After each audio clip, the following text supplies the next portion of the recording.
Hey guys, it's Reagan, and today I'm going to be talking about Reylo and The Last Jedi. So, Reylo and The Last Jedi is basically confirmed. I loved it. I was not a Reylo shipper before. I thought in The Force Awakens that Rey was somehow related to Kylo and she was either Luke's daughter, or I don't know. You know, I was dead set. I even made a video about Rey being Luke's daughter, but now after seeing The Last Jedi, I don't think that's where they're going. And let me tell you, there was so much sexual tension, so of course I've shipped it. I shipped it hard. I am shipping it hard. And I've watched so many videos discussing Reylo and how Rey is a reincarnation of like Padme and Kylo is a reincarnation of Anakin, and their storylines are just reversed, and that this is going to correct the mistakes of the prequel, that romance, and it will be focusing more on compassion, and it won't be a possessive love. Oh my gosh. I have gone deep into Reylo videos. Like, I've watched most of the Reylo videos on the internet, and let me tell you, I love it. I love it even more. Let's just get started for me discussing Reylo and The Last Jedi. Okay, so first you have Kylo kind of discussing with Snoke, and Snoke is telling him that he's even more conflicted after he killed Han Solo. So basically for me, that is just more evidence that Kylo is more at odds internally with the light and the dark. And that I've seen like a lot through this movie, but it's just the initial point where you see. And I think people always talk about how Han Solo, if Kylo isn't redeemed, his death will be for nothing. So I think that this is kind of a sign that Han Solo's death does have an influence on Kylo to be redeemed. So that's my first point. Then after Snoke tells Kylo that you need to take off that ridiculous mask, blah blah blah, you're just like a poser, you're not really Darth Vader, da da da. When Kylo goes in the elevator and smashes his mask, to me that it marked the end of the Darth Vader era. See, Kylo in The Force Awakens was very much Darth Vader, wore the mask all the time, did a lot of force chokes, and he just very, very, very symbolically represented like the Darth Vader of that story. So then, now I think he's more Revenge of the Sith Anakin, and there's a lot of analysis that I have here that he is extremely conflicted, just like Anakin was in Revenge of the Sith. Even like the way their costuming is similar. Then after he has kind of his tantrum in the elevator, he goes out and he goes to, he destroys like the whole launch bay in the cruiser for the Resistance. But he takes aim at the bridge, and his mother is in the bridge, but he doesn't shoot. So that kind of just shows that there is still light in him, just like Leia said in The Force Awakens, and he can't kill his mother. And I don't think he ever will be able to kill his mother, and I'll discuss kind of later the way I think they're going to handle Carrie Fisher's death and how that will affect Kylo, but I'm not going to get into that yet. Okay. Then you have the Force FaceTimes. I personally, this was my favorite point in the movie, where all these the Force connections, because you see that Kylo is very interested in this Force bond, and Rey is just kind of like, oh my gosh, he's a monster, da da da.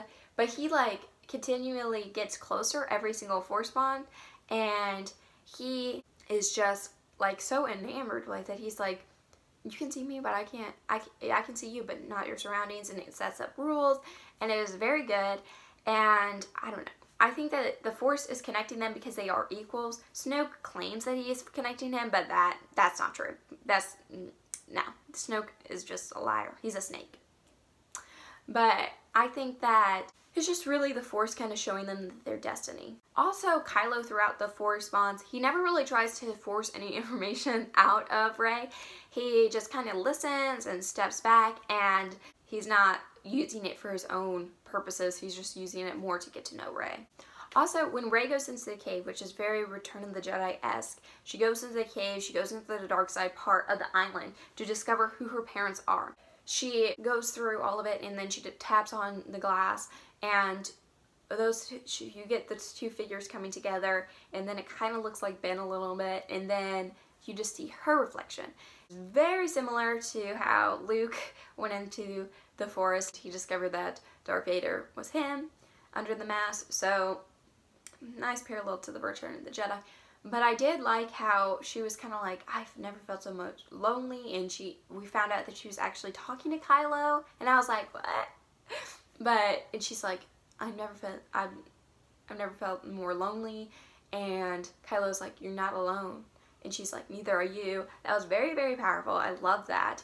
And I think it's hinted, Daisy Ridley has said a lot of times that Kylo and Rey both feel tense loneliness throughout The Last Jedi, and I think that is very well represented in this movie. So, and also just when they start to touch hands, that was crazy, and it just shows the power of the Force bond. Their Force bond is really strong if they can have a physical connection. Every time they touch hands, I was thinking about, like, my third time I was viewing it, I was thinking about Sweet Caroline, you know, because it's like touching hands, touching me, you know, that part. I don't know why, but I'm just kind of a goof.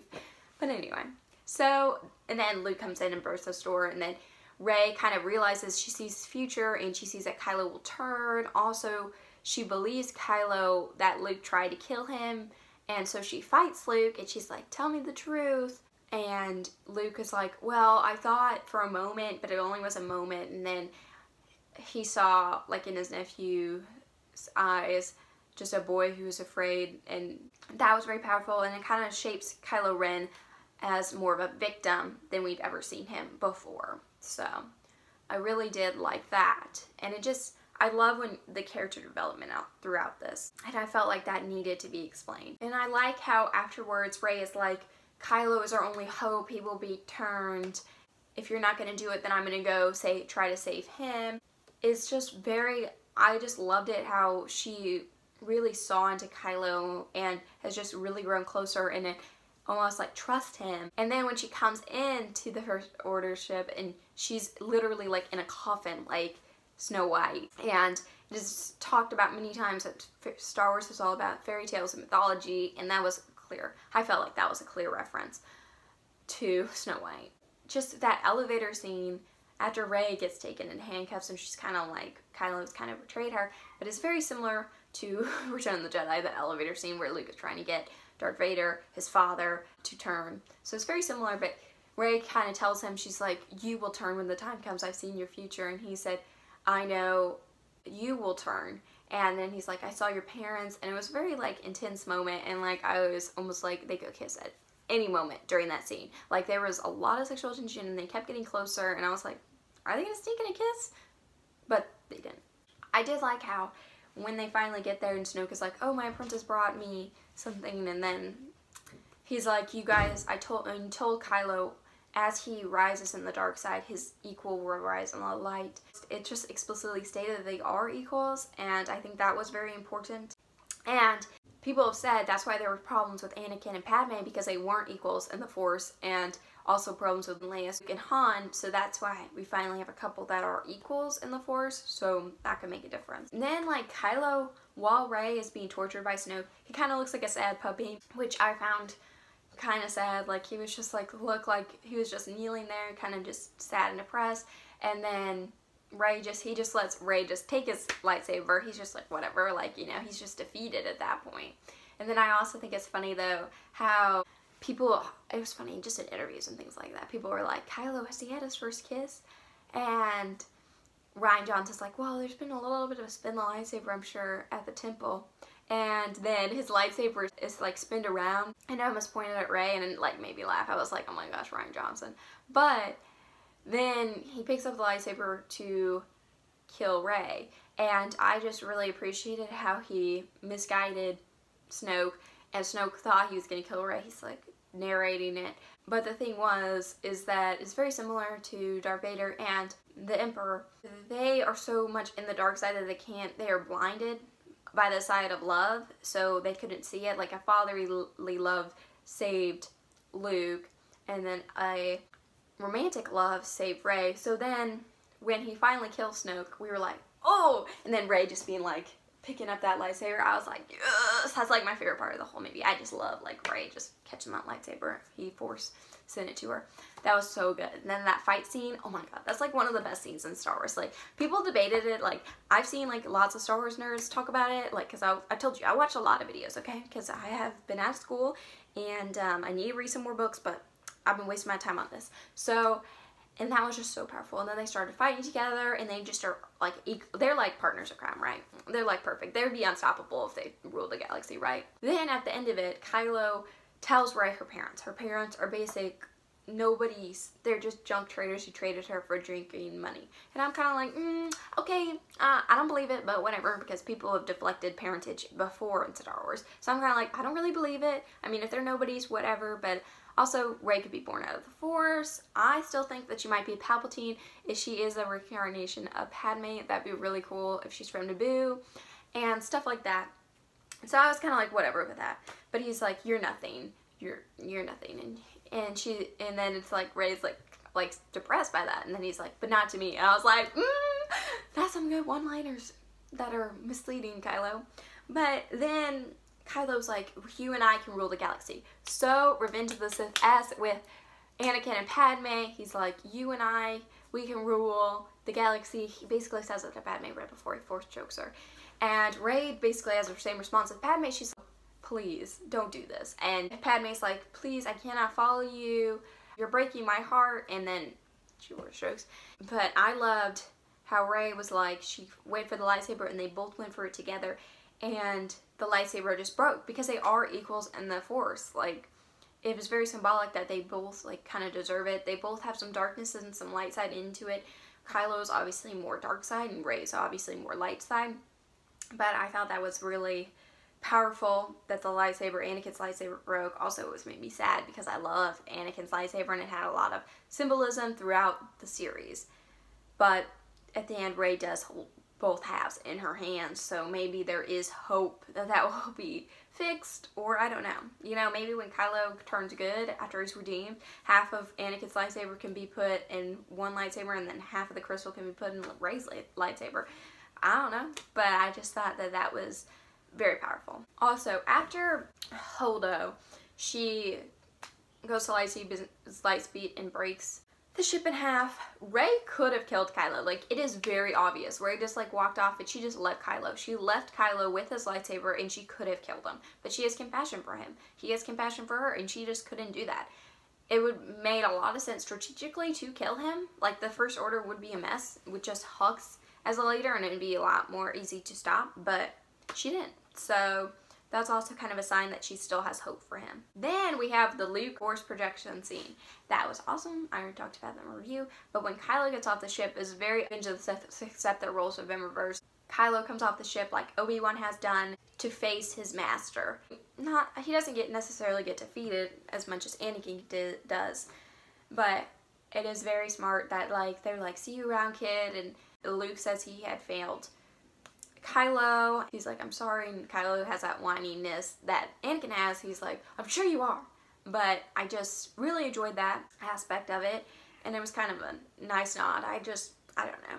But it might be a stretch, but I also just think that, especially since this movie, there was a lot of Revenge of the Sith parallels.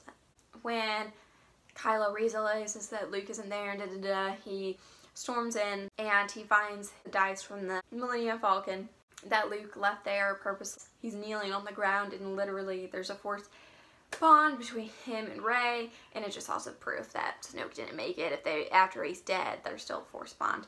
And Rey kind of just looks at him, and she's like relieved initially. He just looks at her and he looks like sad and defeated, and then she just like shuts the door on him. She's like, you need to fix yourself, man. You better shape up because I need a man.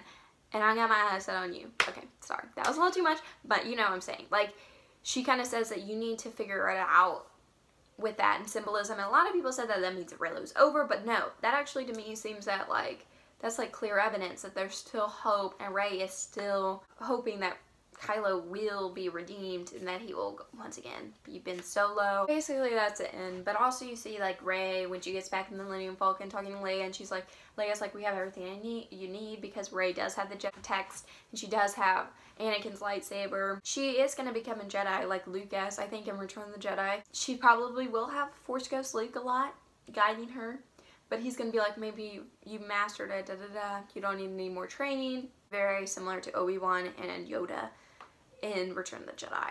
But as for episode 9, I really think that they're gonna have a time jump, and a lot of people are like, Rey's gonna be a teacher. No, I don't think Rey's gonna be a teacher. I just think that she's gonna help out people a little bit. She's gonna kind of wrangle them up, maybe like some Force users, and kind of just be like a role model, but I don't think she's gonna really take time to teach them. And I also think that Kylo he's obviously the supreme leader and he's gonna do some craziness, but I think he's also kind of going to be a distant leader and have his nice Ren do a lot of his dirty work. And I think that they're going to kill Leia pretty early on because it said that they're not going to replace her with another actress or do any of digital effects to make the actresses look like Leia. So I think they're going to kill her very early on, and I think it will be symbolic for Kylo. I think in Attack of the Clones, when Jimmy, Anakin's moms, died, he killed like all the Tusken Raiders. So I think when Leia dies, I think there would be a parallel where he ends up saving people and kind of, I don't know, like takes down the Knights of Ren. But I do think that there will be some battles versus Kylo in Rey, and then there's like a huge battle. And I think that's going to be really interesting. And I really am excited for episode 9. I think episode 8 really did do a good job of kind of bridging the gap between The Force Awakens and where we're supposed to be in episode 9. So I'm very, very excited. And J.J. Abrams is going to take it over. And I do think that J.J. Abrams is still like in the Reylo. I think Reylo is the thing that he wanted. And also George Lucas, his original plan for the trilogy has been rumored that he did want like a reincarnation of Anakin and Padme. And so I think they're using that original vision as a guide, even though they've kind of trashed everything he wanted to do. But I think that they are still working with that main storyline. So that's basically it for my analysis of Reylo and The Last Jedi, and that's kind of my vibes of how episode 9 will go. Of course, I might go into deeper detail once we get a trailer and stuff for episode 9, but ooh, it's gonna be forever. We have to wait 2 more years again, so whatever. But yeah, so I hope you guys kind of see my analysis of The Last Jedi and kind of agree with it. So bye guys, thanks for watching this video. Please subscribe if you liked it. And yeah, I'll just see you later. Bye.